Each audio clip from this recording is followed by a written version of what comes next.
Hi and welcome to day 1 of week 3 of training cycle 2 of 2021. Today was a good day, once again. It's pretty interesting what has been happening lately. My lower body lifts, I've been having some difficulty on them, while the body weight gain has really helped my bench press, which has in turn helped my overhead press. So my pressing strength is going up, but my lower body strength hasn't gone down, but it hasn't really gotten the boost yet. But I'm not losing hope at all. I just squatted 2.5 kilos from my lifetime record, which obviously that isn't bad, but we want progress. But you know what? I'm going to stick to I'm going to be patient and stick to the program that I've designed, that I've created. I know it's going to work well. What I need to make sure is that I follow it perfectly and properly. I take care of my body, and if anything unexpected happens, like an overuse injury or any other type of injury or any very strange lifestyle factors, I'll have to calibrate and adjust. But it's very important. By the way, this first squat was pretty bad. I know. Yeah, I have to be patient, follow the program, put in effort every day, consistently, not kill myself with the volume. Just keep going consistently, keep adding weight. And by the way, guys, my body weight gain is going very well. Last week, I averaged 77.1 kilos. In the beginning of Bulgarian training for this year, I was averaging under 74. I was averaging 73.5-ish.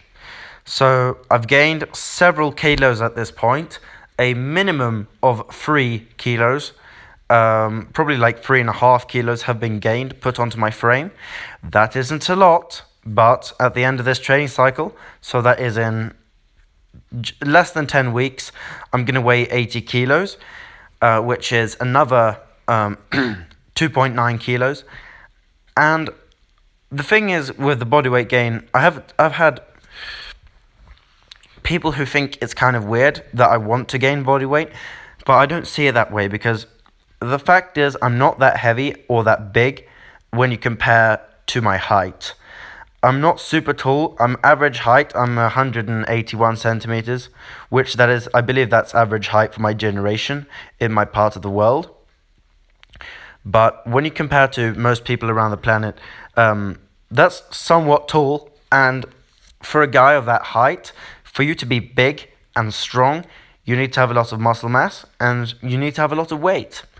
And it's very difficult to pack on kilos of muscle mass without putting on any fat at all. If you don't believe me, try it. Right? Try staying at the same body weight and put 20 kilos on your squat. It's fucking difficult. I have actually done that, by the way. I've actually done that exact thing. But it's very, very difficult, man. It's very difficult.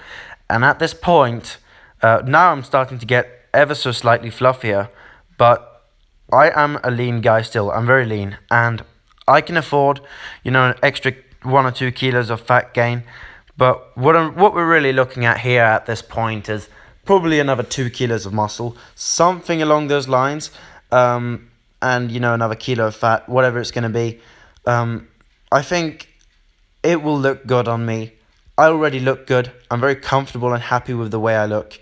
And I'm only getting better week by week. So it's important to stay consistent and continue eating a lot of food and continue to train hard. Today, I hit a power clean record, which I was very happy about that. 80 kilos. Woo! Finally, I hit a PR. I've been maintaining at 77.5 for a long while now.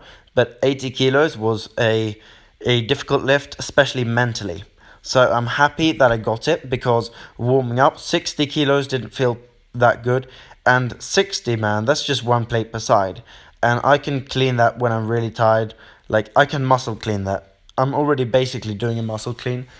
But I could basically probably do a really cheating bicep curl thing to, well, I can't bicep curl it, obviously. But my point is, I can power clean 60 kilos. Like, you wake me up 3 a.m., I can do it. So when that doesn't feel good on the warm-up, usually that means that you're probably going to have a terrible power clean day. But I still hit a record, so I'm very happy with that. And by the way, guys, I did match my lifetime personal record on the overhead press today as well. So like I mentioned before, the pressing strength is really coming along, and we know this, that the bench press especially is the lift that is the most correlated with your body weight and your body weight gain. Alright? If you train hard, then you put on 10 kilos, keep on training hard, right? Gain 10 kilos. I don't care if it's fat, muscle, water, whatever. Gain 10 kilos, keep training. Your bench is going to go up. I'm going to say, like, if you don't get injured in any way, and if you continue to train in a similar fashion, your bench is probably going to go up 9 times out of 10. Or 9.5 times out of 10. There's probably some form of factor that I'm forgetting here, but body weight is really, really important on the bench press. Now, it isn't your fat that presses the weight up, but I've talked about this before. There are several factors here. Number 1 is the leverage advantage. Your range of motion is getting shorter. Number 2, which I don't hear anyone talking about, but I feel it myself, you can dig into the bench better when you have more upper back fat. You can lock yourself onto that bench so you don't move. You feel more stable. That helps. I also feel like, we know that becoming fat partly gives the same effects as people who are on low doses of certain anabolic substances. Alright? Because that's the reason sumo wrestlers have a shit ton of muscle when you DEXA scan them. When you scan them, under all that fat, they have a lot of muscle. That's partly because they're heavy and they have to, carry around all that weight and try to train with it. Now, that's one part of it, but another part of it is the anabolic effect from food. Think of it this way. Think of the guy you know who's big and fat. I mean, unless he's extremely unathletic. Think of the guy who's semi-athletic and kind of fat versus the guy who's semi-athletic and pretty skinny. I mean, the fat guy is absolutely stronger than the skinny guy almost every single time. And that's basically that.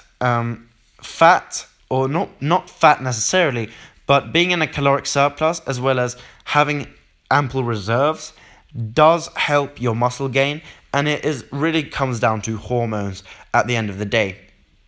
Your body, if you want to make it idiot-proof and understandable, you could basically say that your body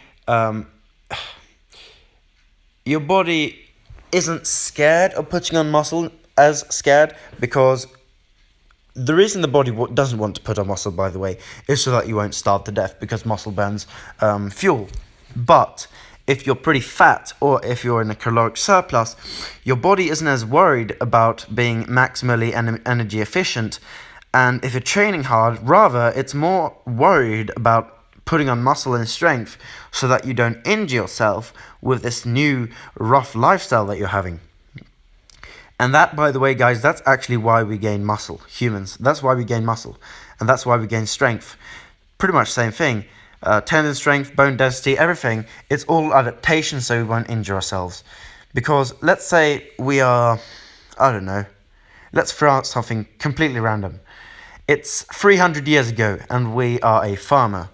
And our job currently is to lift stones and make we're going to make a stone fence, right? So we start lifting a bunch of stones. We lift 20 kilo stones all day. We do that for several weeks. Now, our body's going to be completely destroyed. So this example probably isn't good enough, because what's going to happen is we're just going to get weaker. But let's say we lift a few stones every day.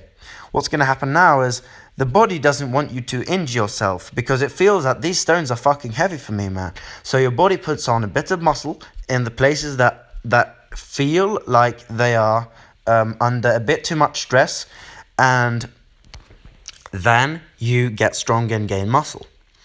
And what we're doing with strength training is we're manipulating this in different ways while trying not to actually injure ourselves. And sometimes there is a fine line there. Now, it isn't always about tearing a pec, for example, as a bodybuilder did recently.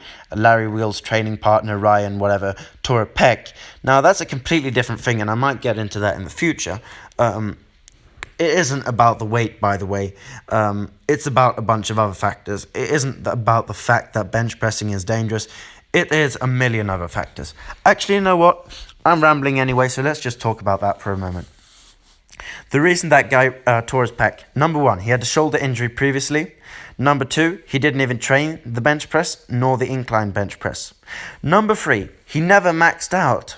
He had pretty much never maxed out before on the exercise within a reasonable time period. So that's stupid. Number four, he had zero shoulder mobility. He can't even touch his chest, which I don't care how strong you are. If you can't touch your chest with the empty bar on a bench press, you have some serious mobility and flexibility issues. And I don't care how strong you are, all right? You can bench 5,000 pounds more than me. If you can't touch your chest with an empty bar, that shows a mobility deficit. Now, number five, he took a too wide grip. Number six, I believe, I'm not sure about this, but I believe he hit 180, and then he hit 220 afterwards, and 180 was already close to a max.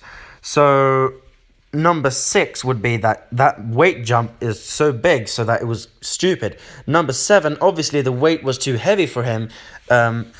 Number eight, I actually had a good argument or a good thing again. I kind of forgot it. But overall, it was just a stupid thing. Oh yeah, number eight. He's obviously on steroids, and he's obviously on the wrong things. Alright? Now, I'm not going to claim to be a steroid expert, but here's the thing. There are a lot of compounds that bodybuilders take that do weaken your tendons. Now, some just simply develop the muscle at a faster rate than the tendon. Others actually have been shown and proven to weaken tendons.